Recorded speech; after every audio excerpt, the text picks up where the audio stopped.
তাহলে ভক্তিমতী মায়েরা দেখুন, সেই মাধবী কি বলছে দেখুন মা। মাধবী তার বাবাকে বলছে যে বাবা তুমি এত কষ্ট পাচ্ছ কেন, এত কেন চিন্তা করছো বাবা?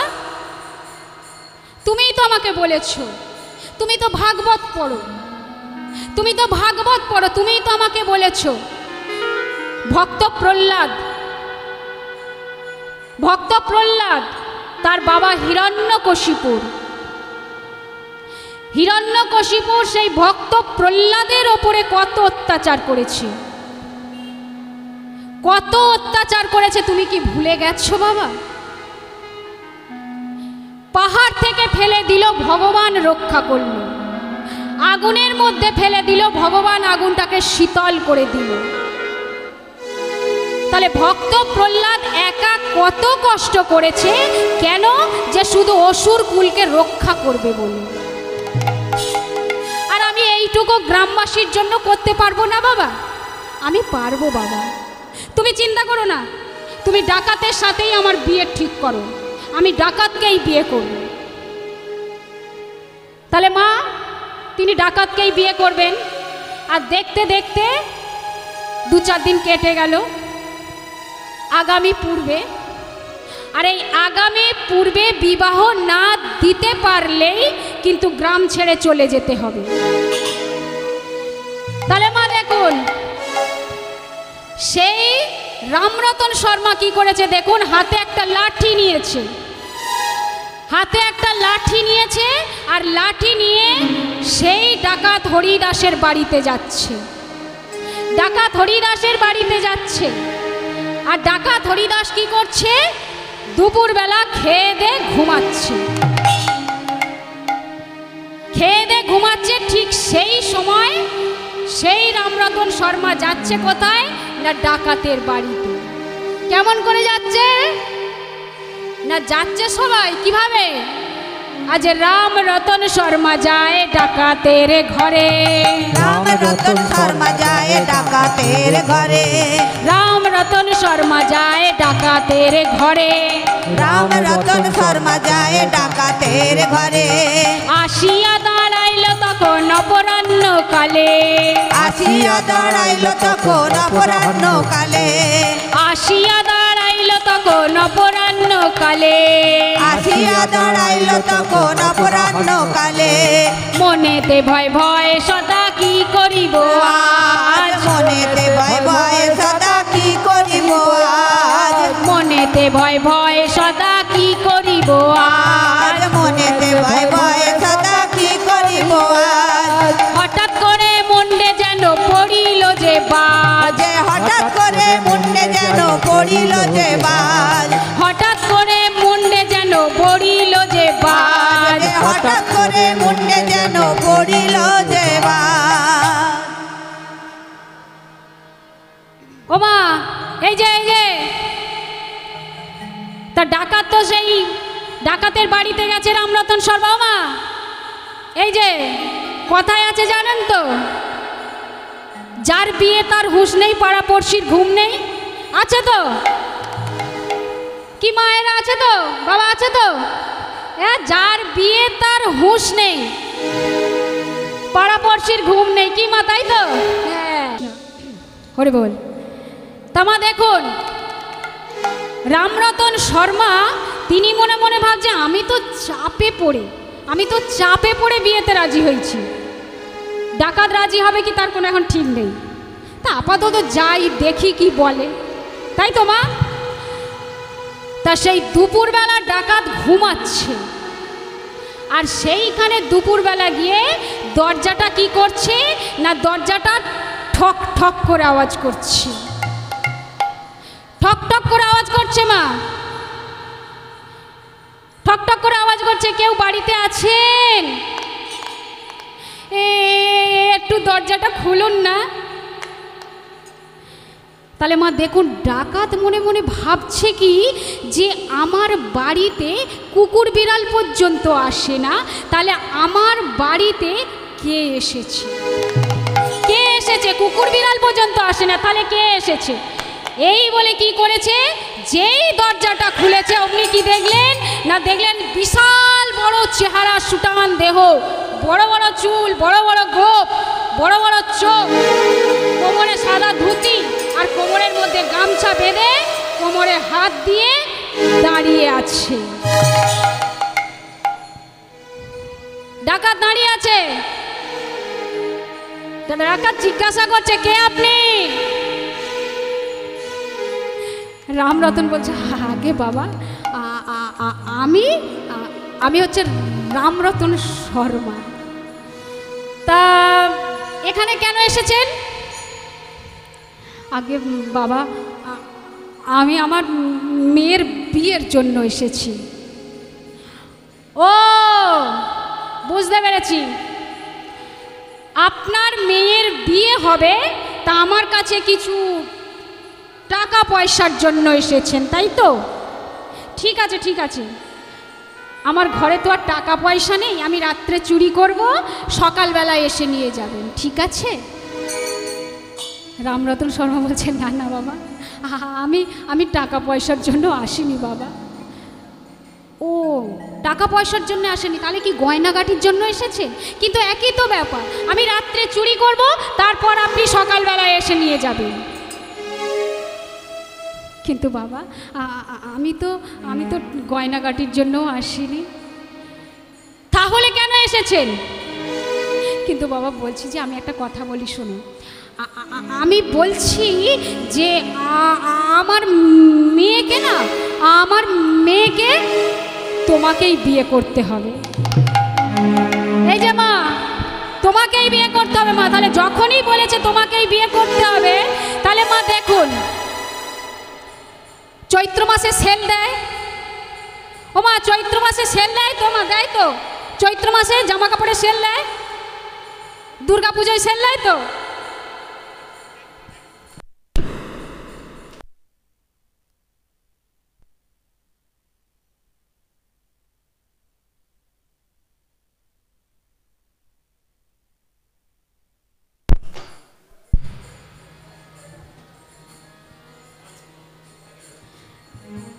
হরি বল, হরি বল, হরি বল। আমার চৈত্র মাসে সেল দেয় তো, দুর্গা পূজায় সেল দেয়। তাহলে ডাকাত কি মনে মনে ভাবছে দেখুন, বলছে কি না চৈত্র মাসে সেল দেয়, দুর্গা পুজোতে সেল দেয়, তাই তো মা? সেল দেয় তো, চৈত্র মাসে দুর্গা পুজোয় সেল দেয়। তাহলে যে আমাকে আজকের ঘর বয়ে মেয়ে সেল দিতে এসেছে, ঘর বয়ে সেল দিতে এসেছে মা। তাহলে ঘর বয়ে সেল দিতে এসেছে যেকালে, তাহলে কি করতে হবে? আমি এ বিয়েতে রাজি হয়ে যাব। কেন না, আমাকে এখন আর কিচ্ছু কাজ করতে হবে না, বাসন মাজতে হবে না, জল তুলতে হবে না, রান্না করতে হবে না, কিছুই করতে হবে না। এখন থেকে আমার বউ এসে করবে মা। তা সেই ডাকাত হরিদাস মনে মনে ভাবছে, যে মা দেখুন, মনে মনে ডাকাত কি ভাবছে, যে একে একবার পরীক্ষা করে নেওয়া দরকার। কেন? এ তো কোনো পাগলা গারদ থেকেও আসতে পারে, তাই তো মা? এ তো পাগলা গারদ থেকেও আসতে পারে। তাই তাকে জিজ্ঞাসা করছে, এই যে আপনি আমাকে চেনেন? বলছে, হ্যাঁ আমি তো তোমাকে চিনি বাবা। তা আমার নাম কি বলুন তো? বলছে, বাবা তোমার নাম হচ্ছে ডাকাত হরিদাস। বেটা সবই তো জানে, দেখতে পাচ্ছি। ঠিক আছে, ঠিক আছে, আমি বিয়ে করতে রাজি আছি। তা আমি বিয়ে করতে রাজি আছি মানে এই নয় যে আমি তোমাদের বাড়িতে বিয়ে করতে যাব। আমি কিন্তু বিয়ে করতে যাব না, তুমি তোমার মেয়েকে আমার বাড়িতে দিয়ে যাবে। কেন না, তুমি তো বলা যায় না, পুলিশ বাবাজিকেও ডেকে রাখতে পারেন। তাই আমি বিয়ে করতে যাব না, এইখানে মেয়েকে পৌঁছে দিয়ে যাব।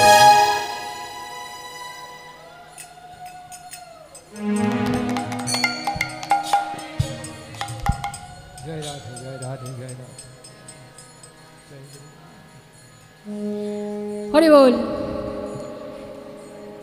তাহলে সেই রামরতন শর্মা বলে উঠলেন, ঠিক আছে বাবা, ঠিক আছে, তোমাকে বিয়ে করতে যেতে হবে না, আমি আমার মেয়েকে আমার এখানে পৌঁছে দিয়ে যাব। এই বলে সেই রামরতন শর্মা লাঠি ঠুকতে ঠুকতে বাড়ি চলে গেলেন। সেই বাড়ি চলে গেলেন, আর বাড়িতে এসে কি করছে, তার মুখে কোনো সাড়া নেই, আনন্দ নেই, অন্তরে দুঃখ, ব্যথা, বেদনা। কিন্তু ওমা দেখুন, সেই গোটা গ্রামবাসী মিলে, তারা সবাই মিলে সিদ্ধান্ত করেছে কি, যে তারা সবাই মিলে মাধবীর বিয়েতে যে যেমন পারছে খরচা করলো, যে যেমন পারলো খরচা করলো, আর সবাই মিলে আনন্দ করছে। আর সবাই মিলে বলছে কি, সবাই মিলে বলছে, ঢাক বাজে সানাই বাজে বাজিছে মাদল, ঢাক বাজে সানাই বাজে বাজিছে মাদল, ঢাক বাজে সানাই বাজে বাজিছে মাদল, ঢাক বাজে সানাই বাজে বাজিছে মাদল, ঢাক বাজে সানাই বাজে বাজিছে মাদল। ওমা বলছি যে একটু উলুধ্বনি আর একটু শঙ্করধ্বনি, একটু উলুধ্বনি একটু শঙ্করধ্বনি দিন মাধবীর বিয়েতে। কি মা দেবেন তো? সবাই মিলে দিন, উলুধ্বনি দিন, একটু একটু উলুধ্বনি দিন মা, দিন, সবাই মিলে দিন।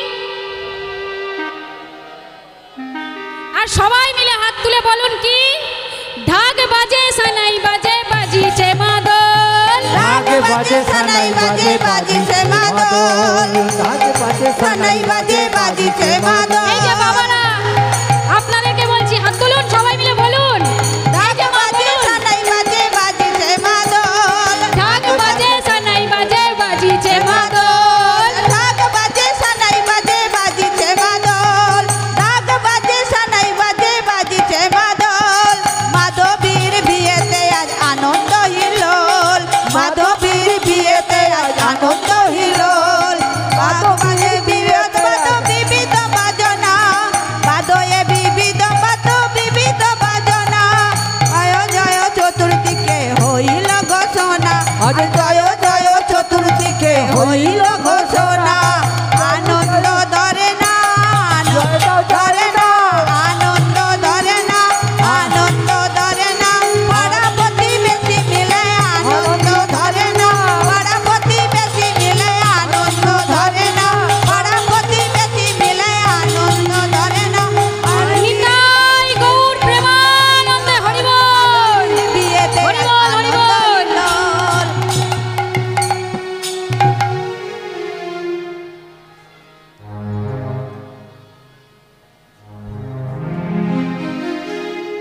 তাহলে ভক্তিমতী মায়েরা দেখুন, মাধবীর বিয়েতে যে যেমন পারল খরচা করলো এবং সবাই আনন্দ করলো মা। কিন্তু মা আপনারা জানেন তো যে এই মাধবীকে পৌঁছে দিতে হবে ডাকাতের বাড়িতে, সেই ডাকাতের বাড়িতে পৌঁছে দিতে হবে মা। তাই সেই মাধবীকে তার বাবা বুকের মধ্যে জড়িয়ে ধরে বলে উঠলেন, মারে তুই আমায় ক্ষমা করে দিস মা, তুই আমাকে যত খুশি গালাগালি দে, কিন্তু মা আমার যদি প্রচুর অর্থ থাকতো তাহলে আমাকে এমন করে কেউ ঠকাতে পারতো না রে মা। তুই আমাকে যত খুশি অভিশাপ দে মা, কিন্তু আমি বলছি মা, আমি তোকে আশীর্বাদ করছি রে মা। একদিন তোর স্বামী ওই ডাকাত হরিদাস, একদিন ওই ডাকাত হরিদাসকে সবাই সাধু হরিদাস বলে জানবে, সাধু হরিদাস বলে চিনবে। মেয়েকে ডাকাতের বাড়িতে পৌঁছে দিতে হবে মা। তাই শেষবারের মতো বুকে জড়িয়ে ধরলেন। মেয়ে বলে উঠলেন, বাবা আমাকে কিছু দেবে না বাবা? আমাকে কিচ্ছু দেবে না তুমি? বাবা বলে উঠলেন, হ্যাঁ রে মা, দেবো তো, আমি দেবো তো তোকে। বাবা ছুটতে গিয়ে ঠাকুর ঘর থেকে গিরিধারী গোপালের মূর্তিটা এনে মেয়ের হাতে দিয়ে বলে উঠলেন, মারে, তোর শ্বশুর বাড়িতে না কেউ নেই, কেউ নেই তোর শ্বশুর বাড়িতে, তোর দুঃখ কষ্ট জানার মতো কেউ নেই। তোর স্বামী যখন চুরি ডাকাতি করতে বেরিয়ে যাবে, তুই তখন এই গিরিধারী গোপালের চরণ প্রান্তে বসে তোর দুঃখ কষ্ট তুই জানাস মা। তা সেই কি করলেন? মেয়েকে শেষবারের মতো বুকে জড়িয়ে ধরে সেই ডাকাত হরিদাসের বাড়িতে পৌঁছে দিয়ে এলেন। ডাকাত হরিদাসের বাড়িতে পৌঁছে দিয়ে এলেন। আর সেই মাধবী কি করলেন? সেই ডাকাত হরিদাসকে স্বামী রূপে বহন করলেন, স্বামী রূপে বহন করলেন মা। সারাদিন মা স্বামী সেবা করে, সারাদিন স্বামী সেবা করে, কোনো ত্রুটি রাখে না, কোনো ত্রুটি রাখে না মা। কিন্তু স্বামী যখন সন্ধ্যাবেলা চুরি ডাকাতি করতে বেরিয়ে যায়, তখন সেই গোবিন্দের চরণে, গোবিন্দের চরণে কেঁদে কেঁদে বলে, কেঁদে কেঁদে বলছে কি, কেঁদে কেঁদে বলছে, মা সবই তো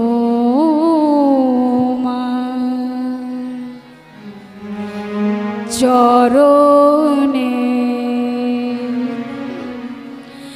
সপে দিলাম,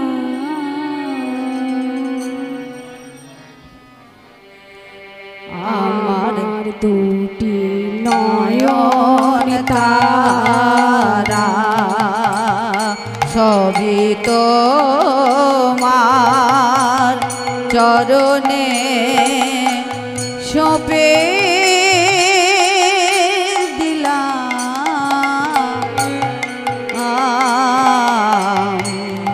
আমার দুটি নয়ন তারা গোপীনাথ নাম ধরেছ, কত পাপী উদ্ধারিছ।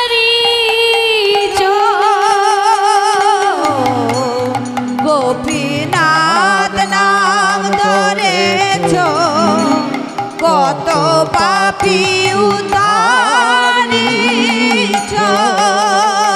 শুধু আমি একা পড়ে রইলাম, আমি একা পড়ে রইলাম, দয়া করো রঘুনাথ। আমার দুটি নয়ন তারা সবই তোমার চরণে সপে দিলাম, আমার দুটি নয়ন তারা। ও মা, দেখুন মা, মাধবীর মনে একটাই বিশ্বাস, মাধবীর মনে একটাই বিশ্বাস যে তার স্বামীর রূপ পরিবর্তন, তার স্বামীর ওই গোবিন্দের চরণে যেন মতি আসে মা। আর এদিকে সেই গ্রামবাসীরা চিন্তা করলেন যে বিয়ে তো হয়ে গেল, তাহলে এবারে আমরা একটু নিশ্চিন্তে থাকবো মা। বিয়ে যখন হয়ে গেছে এবার নিশ্চিন্তে থাকবো, কিন্তু মাগো, আপন ইচ্ছাই জীব প্রতিবাঞ্ছা করে, কৃষ্ণ ইচ্ছা না হইলে কারো ইচ্ছা পূরণ নাহি করে না। কিন্তু দেখুন মা, আমরা কি করি, আমরা কিন্তু ভগবান ভিন্ন এক মুহূর্তে চলতে পারবো না। আমরা কিন্তু চলতে পারবো না। কেন না, আমাদের চালাবেন তিনি, আমাদের বলাবেন তিনি।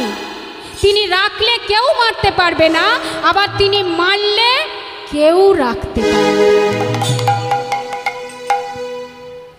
তাহলে ও মায়েরা, এই যে মায়েরা বাবারা বলছি, আপনাদের যে আজকের আপনারা এখানে যে কীর্তন শুনতে এসেছেন মা, কীর্তন যে শুনতে এসেছেন মা, আপনাদের তো ভগবানের প্রতি বিশ্বাস আছে তো মা? বিশ্বাস আছে তো? আর বিশ্বাস আছে বলেই এখানে এসেছেন কীর্তন শুনতে। কেন বলুন তো মা?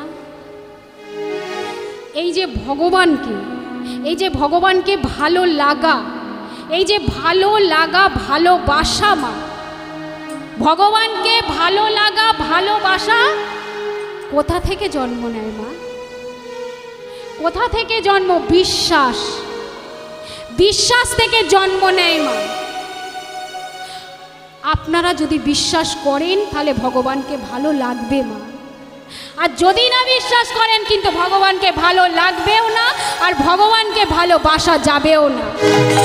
তাই তিনি কি করছেন না, তাই তিনি বললেন যে আমি এতদিন পর বুঝতে পারলাম কি না, আমি এতদিন পরে বুঝতে পারলাম তুমি ভক্তের বোঝা বহন কর, ভক্তের বোঝা বহন করো, ভক্তের বোঝা বহন কর, ভক্তের বোঝা বহন করো, ভক্তাধি নামটি ধরো, ভক্তের বোঝা বহন করো।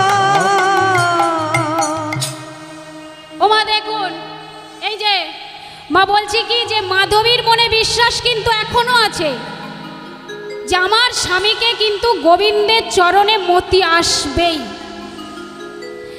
তাহলে দেখুন মা, ও মা এই যে মা কি বলছি যে ডাকাত যে চুরি করতে যায়, চুরি করতে যায় তো মা, এই যে বাবারা চুরি করতে যায় তো, তাহলে যে চুরি করতে যায় তা সেখানে মাটি কাটে, মাটি কাটে শির কাটে। তাহলে এই যে মাটি কাটে শির কাটে, এই যে কাপড় চোপড় যে পড়ে যায় ওইগুলো তো কাদা লেগে যায়।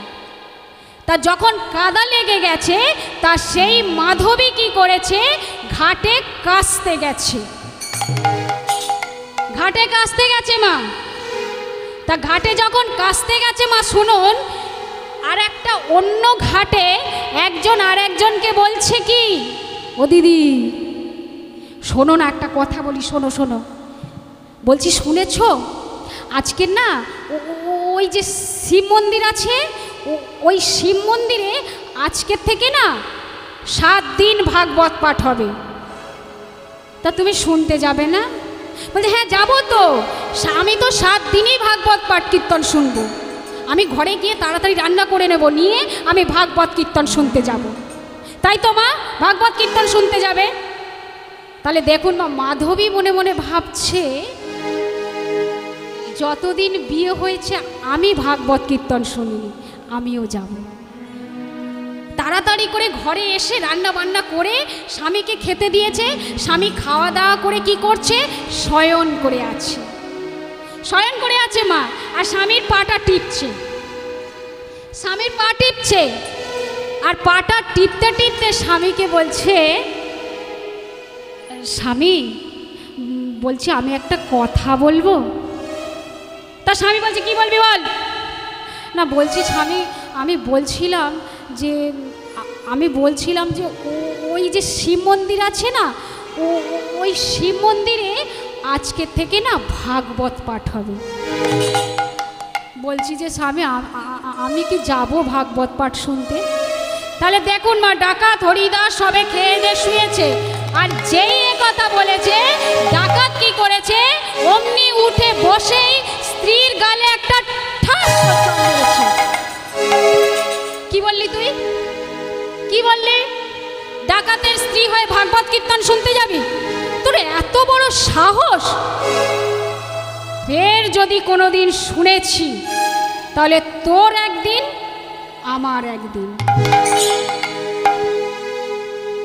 তাহলে দেখুন মা, মাধবী চিন্তা করছে যে 7 দিন তো হবে, 7 দিন যখন হবে আমি একদিন না একদিন শুনবই। আমি তো ভাগবত শুনবো, আবার কি আমার স্বামীকেও শোনাবো, আমার স্বামীকেও শোনাবো, আমিও শুনবো। তাহলে মায়েরা দেখুন না, এটা হচ্ছে স্ত্রীর লক্ষ্য। মা, এটা স্ত্রীর লক্ষ্য। একজন স্ত্রী পারেন, একজন স্ত্রী পারেন তার স্বামী যদি নাস্তিক হয়, তার স্বামী যদি অধার্মিক হয়, তাহলে সেই ধর্মের রাস্তায় আনতে একজন স্ত্রী পারে। কিন্তু মা, কিন্তু স্ত্রী যদি অধার্মিক হয়, নাস্তিক হয়, স্বামীর ক্ষমতা নেই, কোনো স্বামীর ক্ষমতা নেই যে তার স্ত্রীকে সেই ভক্তির রাস্তায় আনতে পারে, কোনো দিনও পারবে না। কিন্তু একজন স্ত্রী পারে তার স্বামীকে ভক্তির রাস্তায় আনতে। তাই কি বলছে না, স্ত্রী বলছে কি দেখুন মা, বলছে ও নারী একবার যদি স্বর্গে তোলে, ও নারী একবার যদি স্বর্গে তোলে, ও নারী একবার যদি স্বর্গে তোলে, পরে পাতালে পাঠায়। নারীর মন বোঝা বড় দায় গো, নারীর মন বোঝা বড় দায়। ও নারী একবার যদি স্বর্গে তোলে, ও নারী একবার যদি স্বর্গে তোলে, পরে পাতালে পাঠায়। নারীর মন বোঝা বড় দায় গো, নারীর মন বোঝা বড় দায়, নারীর মন বোঝা বড় দায় গো, নারীর মন বোঝা বড় দায়।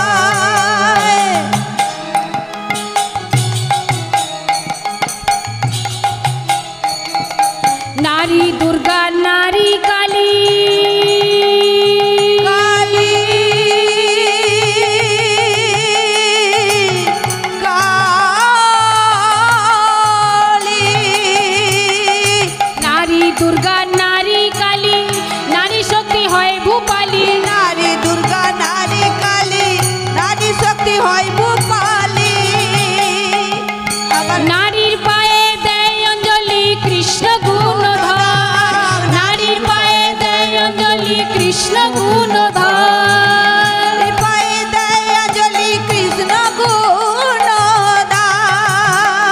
নারীর পদ তলে শুয়ে আছে, ও নারীর পদ তলে শুয়ে আছে, ও নারীর পদ পদ তলে শুয়ে আছে স্বয়ং ভোলা মহেশ্বর। নারীর মন বোঝা বড় দায় গো, নারীর মন বোঝা বড় দায়। ও নারী একবার যদি স্বর্গে তোলে, পরে পাতালে নিতাই গৌর প্রেমানন্দে হরি বল, হরি বল, হরি নারীর বল। মন বোঝা বড় দায়, নারীর মন বোঝা বড় দায় গো, নারীর মন বোঝা বড় দায়।